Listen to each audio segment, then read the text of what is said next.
આઠમા ચેપ્ટરમાં થિયરીઓ કમ્પ્લીટ થઈ ગઈ. હવે ઉદાહરણના દાખલામાં ધ્યાન આપો.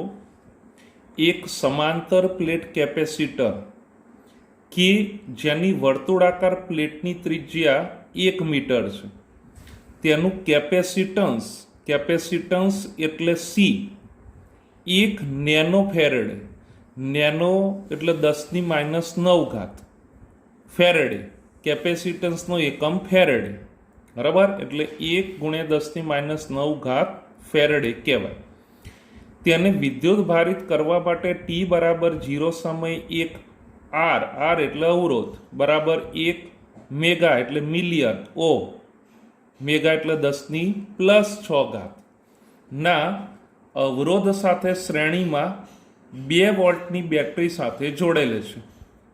બરાબર, આકૃતિ આપણને આપેલી છે, તો આને ધ્યાનમાં રાખીને, આટલા ભાગને ધ્યાનમાં રાખીને આકૃતિને પણ હું જોડે જોડે સમજાવતો રહું. જુઓ, એક સમાંતર પ્લેટ કેપેસિટર છે, તો આ સમાંતર પ્લેટ કેપેસિટર ખ્યાલ આવી ગયો, જેની વર્તુળાકાર પ્લેટની ત્રિજ્યા 1 મીટર છે.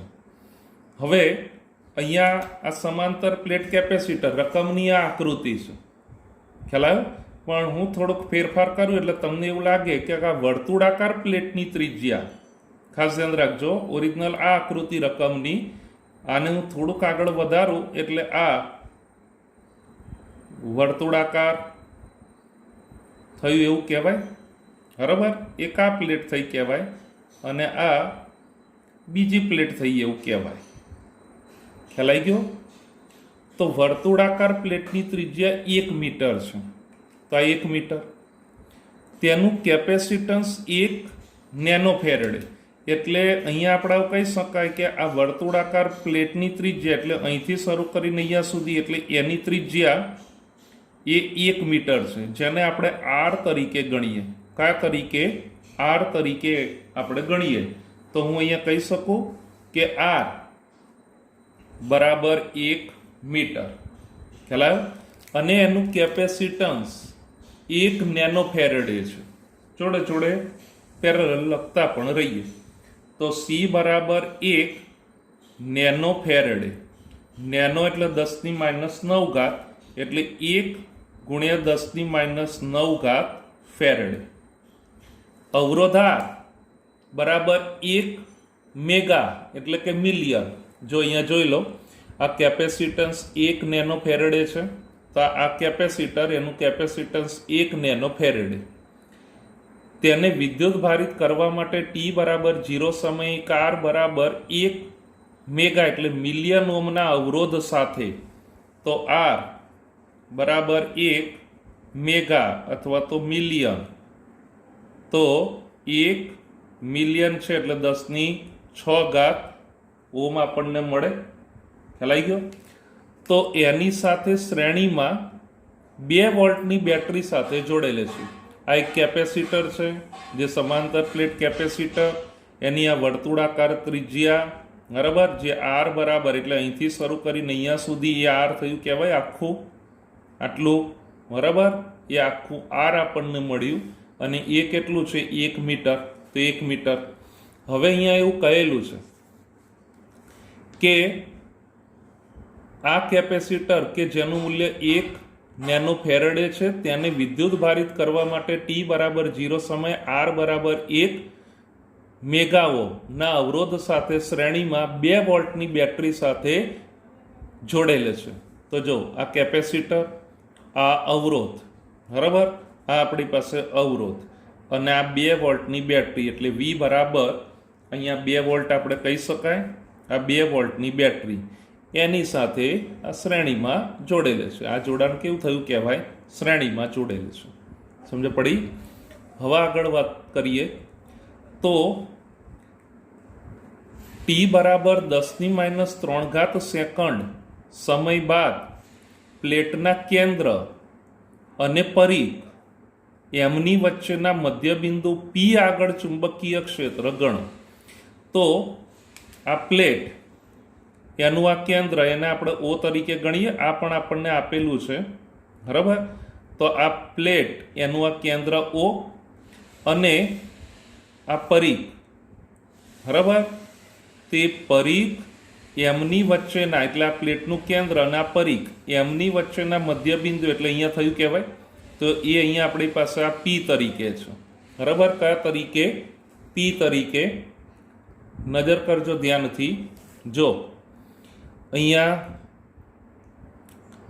આ આખી આ પ્લેટ, એ પ્લેટની આટલી ત્રિજ્યા, આ એનું પરિઘ, તો પ્લેટનું કેન્દ્ર એટલે ઓ થયું કહેવાય, પ્લેટનું કેન્દ્ર ઓ. પછી આ પરિઘ, તો આ પરિઘ એમનું મધ્યબિંદુ કેન્દ્ર અને પરિઘ એમનું મધ્યબિંદુ એટલે આ પી, અહીંયા પી તરીકે કહેવાય. એમની પાસે આપણે ચુંબકીય ક્ષેત્ર શોધવાનું છે. બરાબર, તો આનો અર્થ એવો થયો કે આ આપણને આર મળે. આ આર જે 1 મીટર તરીકે છે, કેટલું છે? 1 મીટર. તો આ એનું અડધું થયું કહેવાય, એટલે ઓપી બરાબર 0.5 મીટર. સમજ પડી? એટલે આ ઓપીને ધ્યાનમાં રાખીને આપણે વાત કરવાની. અહીંયાથી અહીંયા સુધી આ એની ત્રિજ્યા આપણને કેટલી છે? 1 મીટર, જે આર બરાબર 1 મીટર. તો આને આપણે ઓપી, એને આપણે આર ડેશ તરીકે ગણીએ. કયા તરીકે? R dash. એને અનુરૂપ જ આપણે ચુંબકીય ક્ષેત્ર શોધવાનું થાય એવું કહેવાય ને. બરાબર, આ પ્રમાણે આપણે કહી શકાય. તો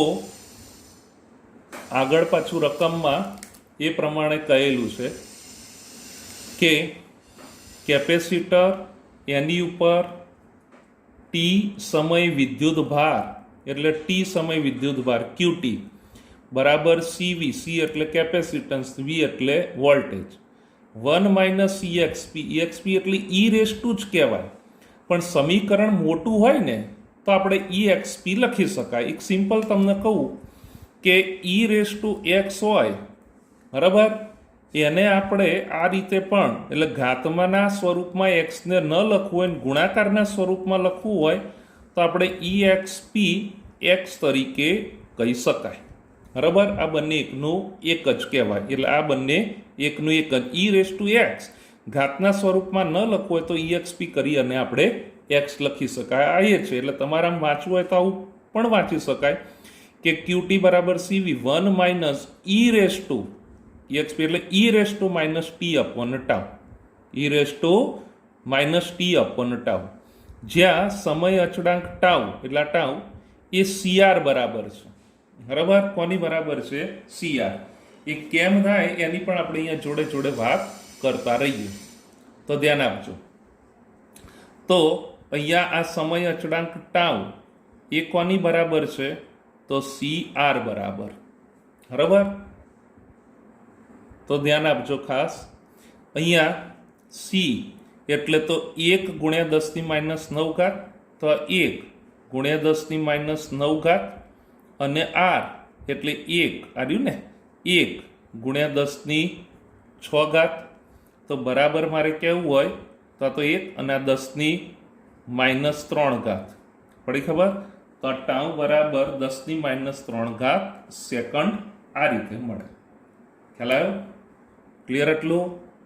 તો હવે આ જે પણ વાત છે એ અવરોધ ને વોલ્ટેજ ને કેપેસિટર, તો શરૂઆતની જે થિયરી હતી ને સ્થાનાંતર પ્રવાહ, એમ્પિયર મેક્સવેલના નિયમનો આપણે ઉપયોગ કરીશું અને પછી સ્થાનાંતર પ્રવાહ.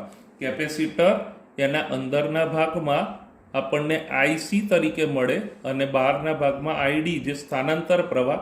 એટલે આપણે સ્થાનાંતર પ્રવાહ શોધીશું અને પછી એમની ઉપરથી ચુંબકીય ક્ષેત્ર આપણે મેળવીશું. પડી ખબર? તો વાત એમ્પિયર મેક્સવેલ એના નિયમ ઉપરથી. તો અહીંયા આપણે કહી શકાય કે એમ્પિયર મેક્સવેલ ના નિયમ એની ઉપરથી ઇન્ટિગ્રેશન ઓફ રિંગ B.dl બરાબર μ0I, ત્યાં સુધીની વાત એમ્પિયરના નિયમની વાત હતી. પછી મેક્સવેલે એમાં સુધારો કરી અને આ જે I છે એ બે પ્રકારના સ્થાનાંતર પ્રવાહ તરીકે પણ લીધું. એટલે IC વત્તા ID. પડી ખબર? ક્લિયર એટલું? હવે અહીંયા આપણે આવું કહી શકાય કે આ ચુંબકીય ક્ષેત્ર અને આ પરિઘ, બરાબર, એ બંને એક જ દિશામાં, એટલે એમની વચ્ચેનો ખૂણો થીટા બરાબર આપણને 0 મળે. તો હું અહીંયા લખતો નથી, પણ તમે આમ સમજી શકો કે BDL cos થીટા, અદિશ ગુણાકાર ને, એટલે BDL cos થીટા, થીટા બરાબર 0 એટલે BDL cos 0 એટલે 1, એટલે ખાલી સાદું BDL આપણને મળી ગયું સદિશ વગરનું. તો આ જે B છે એને અચળ તરીકે બહાર લઈએ, એટલે ઇન્ટિગ્રેશન ઓફ રિંગ DL, મેં થિયરીમાં પણ સમજાવ્યું હતું, ઇન્ટિગ્રેશન ઓફ રિંગ DL એટલે આખી લંબાઈ, પણ અહીંયા વર્તુળાકારને ધ્યાનમાં રાખીને વાત છે, એટલે એ લંબાઈ પરિઘ તરીકે મળે. તો પરિઘ તરીકે આપણે ગણીએ એટલે 2πr, ખ્યાલ આવ્યો? પણ આપણે કોની વાત કરવાની છે? ચુંબકીય ક્ષેત્રને અનુરૂપ, એટલે OP પૂરતી વાત, અને OP એટલે તો r ડેશ તરીકે આપણે ગણી શકાય, એટલે r ડેશ બરાબર μ0, ખ્યાલ આવ્યો? હવે અહીંયા આપણે આવું કહી શકાય કે IC એટલે અંદરના ભાગમાં આ પ્રવાહ તો આપણને 0 મળવાનો છે, અને વત્તા સ્થાનાંતર પ્રવાહ જે બહારના ભાગને અનુરૂપ, જેને આપણે ID તરીકે કહેવાય, ખ્યાલ આવ્યો? તો B 2π r ડેશ એટલે 0.5 અથવા તો 1/2 કહેવાય ને, આખું r 1 મીટર છે, અને r ડેશ એટલે મધ્યબિંદુને અનુરૂપ છે, એટલે એ આપણને r/2 તરીકે, એટલે 1/2 તરીકે મળે એવું કહેવાય, બરાબર μ0, અહીંયા 0 વત્તા ID એટલે ID, ક્લિયર? એટલું આમાંથી આ 2 અને 2 કેન્સલ થઈ ગયા, તો આ બાજુના ભાગમાં ખાલી પાઈ રહે.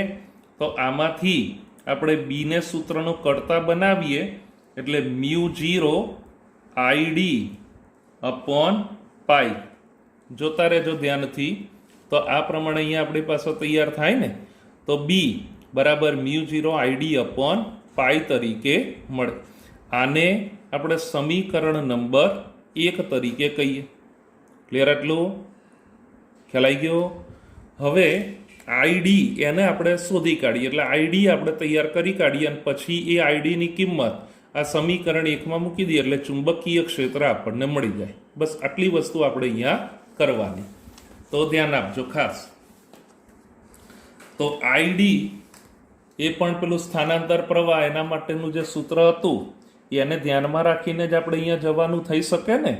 તો ID બરાબર ε0 d∅/dt છે આવા પ્રકારનું સૂત્ર, સ્થાનાંતર પ્રવાહ ધ્યાનમાં રાખીને. હો, તો બરાબર ε0 d/dt. હવે phi, હવે તમને ખબર કે phi બરાબર EA. હવે phi એટલે બે પ્રકારના, આ phi એટલે ફ્લક્સ કહેવાય. હવે ફ્લક્સ બે પ્રકારના, વિદ્યુત ફ્લક્સ અને ચુંબકીય ફ્લક્સ. ચુંબકીય ફ્લક્સ એટલે એના માટે BA આવે, અને વિદ્યુત ફ્લક્સ એના માટે E આવે, બરાબર? E એટલે વિદ્યુત ક્ષેત્ર. અહીંયા ε0 ની વાત છે, એટલે શૂન્યાવકાશની પરમિટિવિટીની વાત આવે ને, એટલે વિદ્યુત ક્ષેત્રની વાત આવે. અને μ0 એટલે પરમિએબિલિટી, એટલે μ0 એટલે એના માટે ચુંબકીય ક્ષેત્રની વાત આવે. અહીંયા આપણી પાસે પરમિટિવિટી એટલે અહીંયા વિદ્યુત ક્ષેત્રને ધ્યાનમાં રાખીને, તો એના માટે phi એ કયા સ્વરૂપમાં આવે? વિદ્યુત ક્ષેત્રના સ્વરૂપમાં, એટલે EA. સમજ પડી? ક્લિયર? એટલું? તો અહીંયા થોડુંક સાદું રૂપ એને આગળ જવા દઈએ, તો ε0 m નો m જ. તો અહીંયા શું રહેશે? DE/dt. કોણ બાકી રહ્યું? E. તો A બરાબર પાઈ r સ્ક્વેર, પણ અહીંયા કોની વાત છે? r ડેશ એના સ્ક્વેરની. જે પ્રવાહને કારણે ચુંબકીય ક્ષેત્ર મળે એ તો આપણને ત્રિજ્યા તરીકે r ડેશ તરીકે મળવાનું ને, એટલે પાઈ r ડેશ સ્ક્વેર. કોની બરાબર બધું આવ્યું? તો ID બરાબર આપણને આ બધું મળતું જાય છે. ખ્યાલ આવી ગયો? થોડીક ગોઠવણી કરીએ એટલે આ પાઈ r ડેશ સ્ક્વેર, નહીતર પછી આ બધાનું વિકલન થાય એવું આપણને લાગે, એટલે આ પાઈ r ડેશ સ્ક્વેર એને હું આગળ લાવી દઉં. તો ID બરાબર μ0 π પાઈ આર ડેશ સ્ક્વેર અને ડીઈ અપોન ડીટી. નજર કરતા રહેજો ધ્યાનથી. ખ્યાલ આવ્યો? ઈને આપણે હવે તૈયાર કરીએ અને એ કિંમત આ સમીકરણમાં મૂકી દઈએ. આને હું સમીકરણ નંબર 2 કહું. તો હવે ઈને પહેલાં તૈયાર કરીએ. તો તમે આવું જાણો છો કે ફાઈ બરાબર ઈ એ, તો ફાઈ બરાબર ઈ એ અને એની એ બરાબર ક્યુ અપોન એપ્સિલોન 0. પણ ટી સમયની વાત છે એટલે ક્યુ ટી કહેવાય. પહેલા ચેપ્ટરમાં વિદ્યુત માટે ગાઉસનો નિયમ આવી ગયો, બરાબર. ગાઉસ બોલો તો પણ ચાલે ને ગોસ બોલો તો પણ ચાલે. તો એ વિદ્યુત માટેનો આ નિયમ ફ્લક્સ ફાઈ બરાબર ક્યુ અપોન એપ્સિલોન 0. ફરીથી બોલું, ફાઈ બરાબર ક્યુ અપોન એપ્સિલોન 0 અને ફાઈ બરાબર તો ઈ એ છે એટલે બરાબર ક્યુ અપોન એપ્સિલોન 0. ખ્યાલ ગયો? સમગ્ર વિદ્યુત ક્ષેત્રને ધ્યાનમાં રાખીને વાત. તો અહીંયા ઈ એટલે એ બરાબર સમગ્ર વિદ્યુત ક્ષેત્ર ડાબી બાજુને જે ભાગ છે ને સમગ્રને ધ્યાનમાં રાખીને વાત આવે એટલે એ બરાબર પાઈ આર સ્ક્વેર. માત્ર ચુંબકીય ક્ષેત્ર જ એ સંકળાય છે એવું નહીં, સમગ્ર માટેની વાત આવે. અને સમગ્ર માટે એ તો આપણી પાસે આટલું છે ને જે ત્રિજ્યા આર તરીકે મળે, એટલે અહીંયા આપણે ઈ પાઈ આર ડેશ નહીં પણ પાઈ આર સ્ક્વેર. ખ્યાલ આવ્યો? એ રીતે અહીંયા ત્રિજ્યા મળે. બરાબર તો ક્યુ ટી અપોન એપ્સિલોન 0. સમજ પડી? આમાંથી ઈ એને સૂત્રનો કરતા બનાવીએ તો બરાબર ક્યુ ટી અપોન શું રહેવાનું? તો પાઈ આર સ્ક્વેર એપ્સિલોન 0. મેં બીજું કંઈ નહીં કર્યું, ખાલી આ પાઈ આર સ્ક્વેર એને છેદમાં લઈ ગયો, બરાબર. એટલે ઈ બરાબર ક્યુ ટી અપોન પાઈ આર સ્ક્વેર એપ્સિલોન 0. સમજ પડી? હવે એ જે કિંમત છે આ ઈની કિંમત એ સમીકરણ નંબર 2માં મૂકતા એટલે આ ઈ એની કિંમત સમીકરણ નંબર 2 એમાં આપણે મૂકીએ તો રહેવાનું શું? તો આઈડી બરાબર એપ્સિલોન 0 પાઈ આર ડેશ સ્ક્વેર. આમાં તો આપણે કંઈ ડિસ્ટર્બ કરવાનું રહે નહીં. પછી ડી અપોન ડીટી. કોણ રહ્યું હવે? ઈ. તો ઈ બરાબર તો આ છે જ એટલે એની બરાબર તો ક્યુ ટી અપોન પાઈ આર સ્ક્વેર એપ્સિલોન 0. મેં બીજું કોઈ વધારાનું સાદુરૂપ આપ્યું નથી, ખાલી આ જે ઈની કિંમત છે ઈની કિંમત આપણા સમીકરણ નંબર 2 એમાં જે ઈ છે એમાં ખાલી આપણે મૂક્યું. સમજ પડી? ક્લિયર આટલું? તો અહીંયા જે ઉડતું હોય એને આપણે ઉડાડીએ તો આઈડી બરાબર એપ્સિલોન 0 અને આ એપ્સિલોન 0, આ પાઈ અને આ પાઈ કેન્સલ થઈ ગયું. તો હવે રહેવાનું શું? R dash square upon R square રહે ને એટલે આર ડેશ અપોન આર એના હોલ સ્ક્વેર તરીકે આપણે કહી શકાય. તો અહીંયા ડી અપોન ડીટી. બાકી કોણ રહ્યું? ખાલી ક્યુ ટી જ રહ્યું ને. પાઈ એપ્સિલોન 0 પાઈ એપ્સિલોન 0 એ કેન્સલ થઈ ગયું. R dash square upon R square એટલે આર ડેશ અપોન આર એનો હોલ સ્ક્વેર, બરાબર. એટલે d upon dt q t. તો માટે આઈડી બરાબર આર ડેશ અપોન આર એનો whole square d upon dt. હવે કોણ છે? Q t. તો ક્યુ ટી એ તો સમીકરણના સ્વરૂપમાં રકમમાં આપણને આપેલું છે ને. ક્યુ ટી બરાબર CV 1 minus EXP minus T upon tau. એ તો આપણને રકમમાં આપેલું છે એટલે હું બીજું કોઈ સાદુરૂપ આપતો નથી, ખાલી આ જે કિંમત છે એ કિંમત જ હું મૂકું છું. તો ધ્યાન આપી લેજો, ખાલી કિંમત જ હો, બીજું કોઈ નવું સાદુરૂપ નહીં. તો આ CV અને 1 minus EXP minus T upon tau. નવું કોઈ સાદુરૂપ આપ્યું નથી. હવે આર ડેશ એટલે તો 0.5 છે ને, અડધું, ત્રિજ્યાનું અડધું એટલે 1/2 અને આર બરાબર તો 1 એટલે આ 1/2 અને આ 1 અને એનોય પાછો સ્ક્વેર, એટલે એક તો આપણે લખવાનું રહે નહીં, એટલે 1/2 એનો સ્ક્વેર, એટલે 1/4. સમજ પડી? ખ્યાલ આવી ગયો? ગુણ્યા સી. તો સી એ તો આપણી પાસે તૈયાર છે 1 ગુણ્યા 10⁻9, એટલે ખાલી 10⁻9 લખીએ તો ચાલે. એટલે આ 10⁻9. પછી વી, તો વી બરાબર તો 2 વોલ્ટ, એ પણ આપણી પાસે તૈયાર છે. તો આ 2 વોલ્ટ. સમજ પડી? તો હવે કોણ રહ્યું? તો d/dt. ક્લિયર એટલું? તો અહીંયા ખાલી કૌંસ રહ્યો ને, તો 1 માઇનસ, હવે ધ્યાન આપજો, exp. એ exp ન લખવું હોય તો e⁻ લખીએ તો ચાલે. એટલે e⁻, અહીંયા શું રહેવાનું? તો -t/τ કહેવાય ને, બરાબર?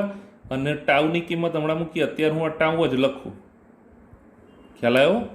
તો જોઈ લો, આ 1/4 એટલે 1/2 એનો હોલ સ્ક્વેર એટલે 1/4, સી એટલે 10⁻9, વી એટલે 2, અને અહીંયા d/dt અને આ કૌંસ એટલે આ 1 માઇનસ exp એની બરાબર આપણે e⁻ t/τ કહી શકાય.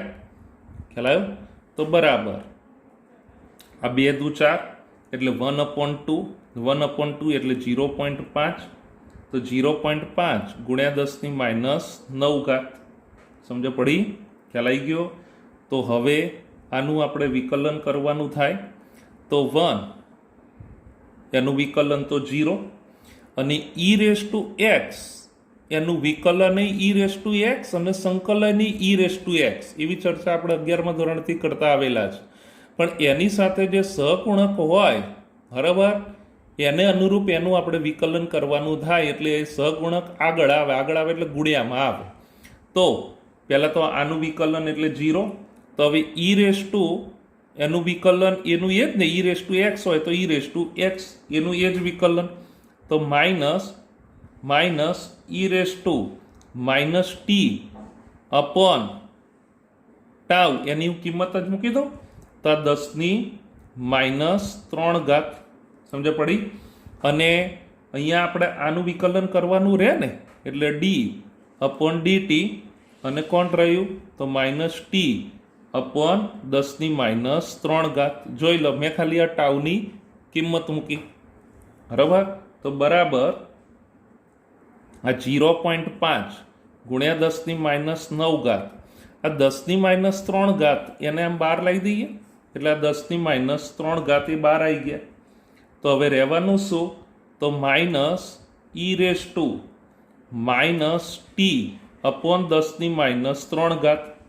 10⁻3 એ તો બહાર આવી ગયા, અને -t એટલે ટીનું વિકલન 1, એટલે અહીંયા શું રહેવાનું?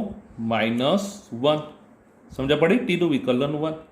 ખ્યાલ આવ્યો ને? અને આ માઇનસ છે તો માઇનસ.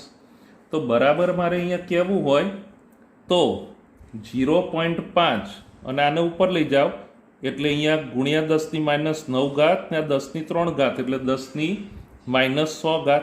આ માઇનસ અને આ માઇનસ પ્લસ થઈ ગયા, એટલે e⁻t/10⁻3. પડતી જાય છે ખબર? હવે આગળ, હવે સાદું રૂપ જ એ જ આપણે આપી રાખવાનું થઈ શકે. આ જે પણ આવે છે એ કોની બરાબર? બધા સ્ટેપમાં આઈડી ન લખો તો ચાલે, પણ વચ્ચે વચ્ચે મૂકતા રહેજો. છેલ્લો જે જવાબ આવે ને એમાં તો આઈડી એ લખવું જ પડે, બરાબર? પણ વચ્ચે વચ્ચે આ પ્રમાણે કહી શકાય. બાકીનામાં દરેકે સ્ટેપમાં લખવાની જરૂર નથી. ખ્યાલ આવ્યો? હવે અહીંયા ટી એની કિંમત રકમમાં આપણી પાસે આપેલું છે, જો જોઈ લો. તો રકમમાં એવું કહેલું છે કે ટી બરાબર 10⁻3 સેકન્ડ, બરાબર, એટલા સમય બાદ. તો અહીંયા ટી એની ખાલી કિંમત મૂકી દઈએ, તો બરાબર 0.5. ખ્યાલ આવ્યો? અને ગુણ્યા 10⁻6, અને e⁻ માઇનસ આ 10⁻3 અપોન આ 10⁻3 તો છે જ. ખ્યાલ આવ્યો? કેમ કે અહીંયા આપણી પાસે કારણ તરીકે ટી બરાબર કેટલું છે?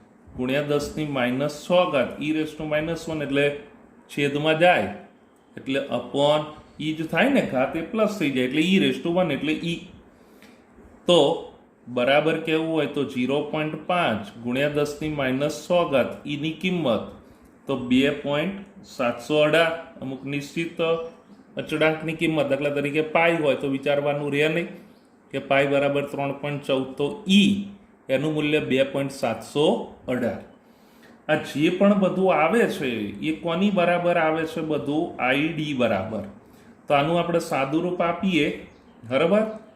તો અહીંયા 0.1879 ગુણ્યા 10⁻6. સમજ પડી? આ આપણી પાસે આઈડી તૈયાર થઈ ગયું. આ આઈડી એની કિંમત હવે સમીકરણ નંબર 1 જોઈ લો, આપણે મેળવ્યું હતું. તો બી બરાબર μ0 આઈડી અપોન પાઈ એટલે આઈડી એ કિંમત આ સમીકરણ નંબર 1માં આપણે મૂકીએ. એટલે અહીંયા હું કહી શકું કે આ સમીકરણ નંબર 1 એમાં મૂકતા. સમજ પડી? તો અહીંયા મારે કહેવું હોય તો બી બરાબર શું રહેવાનું? જોતા રહેજો ધ્યાનથી. તો બી બરાબર μ0 આઈડી અપોન પાઈ એટલે μ0 એટલે 4 પાઈ ઇન્ટુ 10⁻7. સમજ પડી? ગુણ્યા આઈડી એટલે 0.1879 ગુણ્યા 10⁻6 અપોન પાઈ. તો અપોન પાઈ તો બરાબર અહીંયા આપણે ગણીએ એટલે પાઈ અને પાઈ કેન્સલ થઈ ગયા. તો બરાબર 0.74 ગુણ્યા 10⁻13. આટલા ચુંબકીય ક્ષેત્રની વાત એટલે ટેસ્લા તરીકે મળે, બરાબર. એટલે 0.74 ગુણ્યા 10⁻13 ટેસ્લા કોની બરાબર? તો બી બરાબર. એટલે અહીંયા આમ તો નીચે લખી શકાય. તો બી બરાબર 0.74 ગુણ્યા 10⁻13 ટેસ્લા તરીકે મળે. સમજ પડી?